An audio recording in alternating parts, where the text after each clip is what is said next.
To understand China's view of itself and its place in the world, we need to know at least a bit of the country's history. While most outside of China think of Chinese history, it's probably the Mao period that springs to mind. The birth of the communist state, the Cultural Revolution. But this is not the era that's shaping current policy. In fact, in the scheme of things, it was just a blip, an aberration even. We need to look back at least a couple of thousand years to understand the bigger picture, because that's what's playing a big part in China's strategy now and the country's changing relationship with the rest of the world.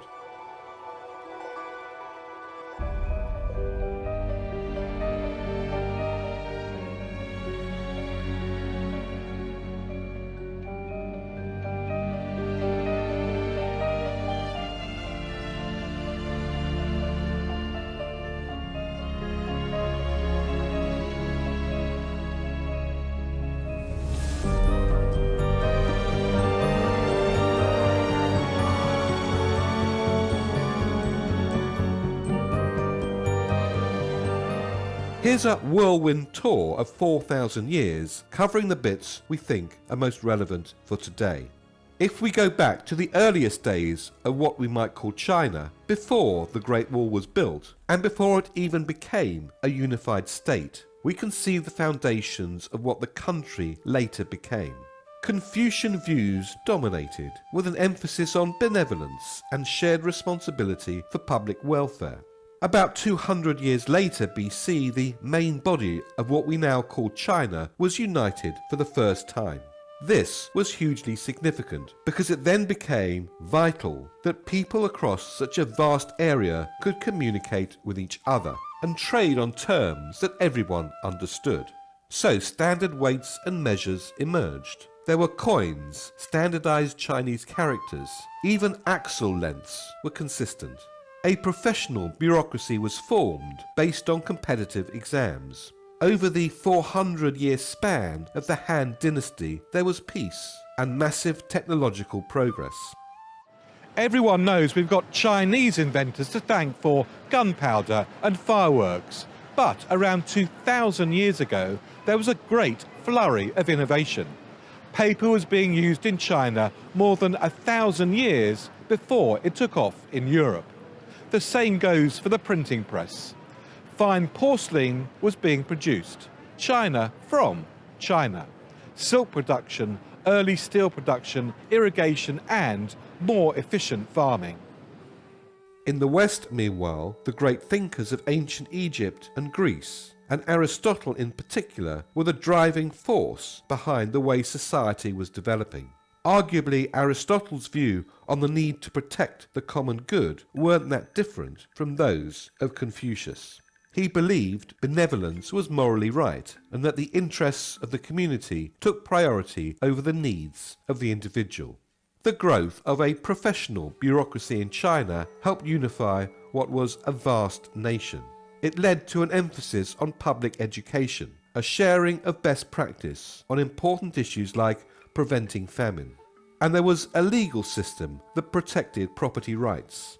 By the 18th century, China's internal trade was much greater than that of the whole of Europe's.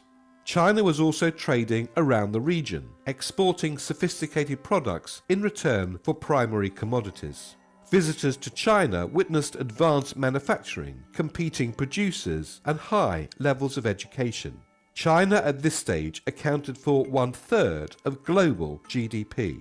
It's about half that level now. Whilst the desire for unity was at the heart of what drove progress in China, the opposite was true in the West.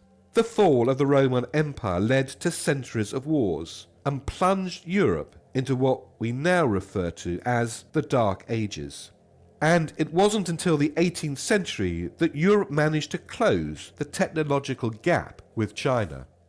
Yes, this is all ancient history, but it's important to appreciate China's long and rich heritage in trade and in innovation.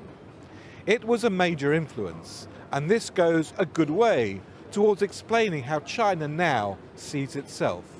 But of course, the road hasn't always been smooth. The Industrial Revolution began in Europe, and suddenly the tables were turned. The West rapidly caught up with China, both in military and economic terms. Vast population growth led to a struggle to feed the Chinese people. There was corruption and rebellion, and China went from being at the forefront of technological progress for millennia to being relatively underdeveloped. To add to the shame, the Opium Wars in the mid-19th century led Beijing to cede sovereignty of Hong Kong to Britain. The end of the Qing dynasty, the last emperor, ended 4 millennia of imperial rule. The 1930s and Second World War brought more humiliation to China, this time at the hands of Japan. An estimated 20 million Chinese perished in the 8-year conflict.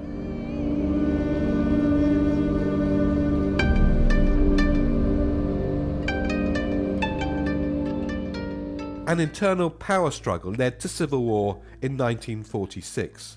All this turmoil came at a price. While the West's share of global GDP had more than doubled in 150 years, China's share had halved. It had rapidly become a backwater. So when the Communist Party formed the People's Republic in 1949, there was determination to redress what's seen, even now, as a century of shame. Of course, we all know what happened next. From the mid-1950s, China's economy was centrally planned by the state, run as if it was a single factory. Policy-induced famine led to tens of millions of deaths. And by the time Mao died in 1976, China accounted for under 3% of global GDP. Its share of world trade was next to nothing. The World Bank estimated that in 1981, 84% of the Chinese population lived on less than $1.25 a day, and 98% of them lived on less than $2. When Deng Xiaoping emerged as China's new leader following Mao's death, he set about implementing a massive policy of reform, opening up the economy and re-engaging with other countries. He encouraged foreign investment and set up special economic zones. The Shanghai Stock Exchange reopened in 1990, 41 years after it had closed. Make no mistake, this was not a free market economy, but rather capitalism with Chinese characteristics. And now there was a balance between the invisible hand of market forces and the visible hand of regulation. Progress was swift and growth has been sharp, but from an extremely low base. GDP has flourished. Life expectancy has shot up. When China hosted the 2008 Olympics, 4.7 billion people around the world tuned in and saw the face of modern China. 5 years ago, Xi Jinping became president. He promised to deliver the Chinese dream of sustained prosperity for a growing middle class. And he also implemented policies that positioned China to retake its place on the world stage. President Xi sees himself as leading a new dynasty, and taking China global again will be his legacy or not.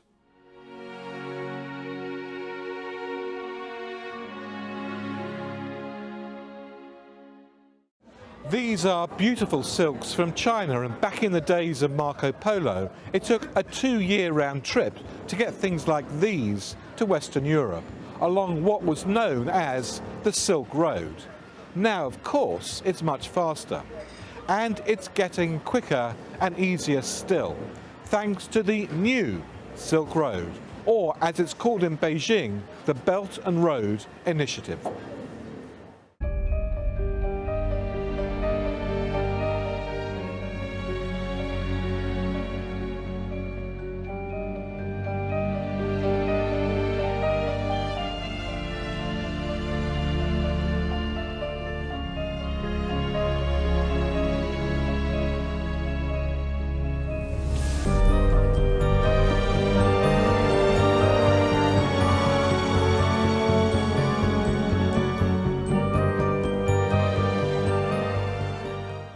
The belt part of this strategy is all about developing land routes connecting China with Central Asia and Europe. And the road part isn't a road at all. It's actually the maritime trade routes between China and other parts of Asia, and as far away as Africa. China is building or funding infrastructure right across the Belt and Road. It's one of the biggest infrastructure projects in history. It covers more than 68 countries, including 65% of the world's population. The scale and scope of the Belt and Road Initiative is staggering. Estimates of the cost varies, but over $300 billion have already been spent, and China plans to spend around $1 trillion more in the next decade or so.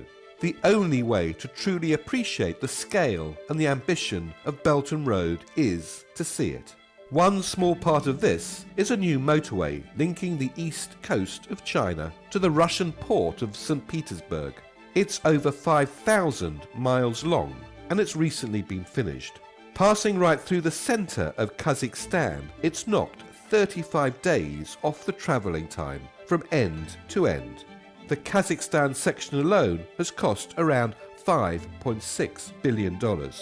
There's a similar story in Kenya. Travel between Nairobi and Mombasa used to take 10 hours, but a rail link with Chinese money means the journey now takes just 5. There are stories like this all over the world as Belt and Road delivers railways, roads, ports and airports. There are oil and gas pipelines, wind farms and bridges. So why is China doing all of this? Well, there's a clear economic reason. President Xi wants to position China in the heart of the world's commerce as China enters its next stage of development.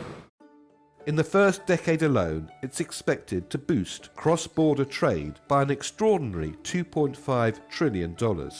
Belt and Road is expected by many to also give a boost to China's neighbours, which in turn can create stronger demand for Chinese exports.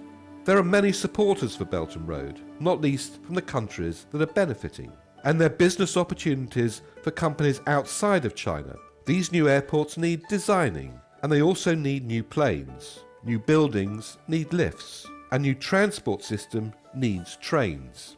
And these aren't going to come from China or Chinese companies. But there are also people who question China's motives. After all, there's no such thing as a free lunch. The timing of Belt and Road is what's raising many concerns. It comes as China increasingly flexes its military muscle and ramping up its claims in the South China Sea. And it comes at a time when the US seems to be pulling back from its leading global role on issues like free trade and climate change. China's no stranger to wall building. But at a time when the US is putting up barriers to trade, China is looking to push outward. So is China seeking to become the world's new superpower? A lot of people fear that's the case. Belt and Road is a way of exporting not just Chinese goods, but also Chinese influence, soft power to the world. Just look at El Salvador. It's a tiny dot on the map, but an important one. Its government used to have diplomatic relations with Taiwan, but has just switched allegiances to Beijing. The extraordinary opportunities offered by Belt and Road were arguably too good to resist. Some are saying that China is buying influence, and it's not a new suggestion. That China is lumbering poor countries with huge debts for all this new infrastructure, debts they can't possibly hope to pay off. In Sri Lanka, that's already happened. Unable to pay back its loans, the government has signed over its new port in the south to China. A quest to shift the world's centre of gravity. Debt colonialism. Insulting. Debt-trapped diplomacy. Runs counter to the EU agenda for liberalising trade. A new version of colonialism. Some of these criticisms and doubts come from the highest level. And there's unease amongst the EU and the G12 that Italy has signed a Belt and Road agreement with China. Well, China is adamant its intention is not to challenge the current world order. It says we're all in the same boat and we should therefore be rowing in the same direction. what we used to call a win-win situation. Yet China knows these concerns are real, and they take them seriously. President Xi has responded by saying Belt and Road is not a new version of the Marshall Plan, in which the US provided funding to revive Europe's economies following the Second World War. Nor, he says, is it a Chinese conspiracy. Overall, the jury's still out. This might just be the biggest boost to global trade we've ever seen, and could lift millions of people around the world out of poverty. Or it could shift the global balance of power for the coming century. Or maybe, just maybe, it's both.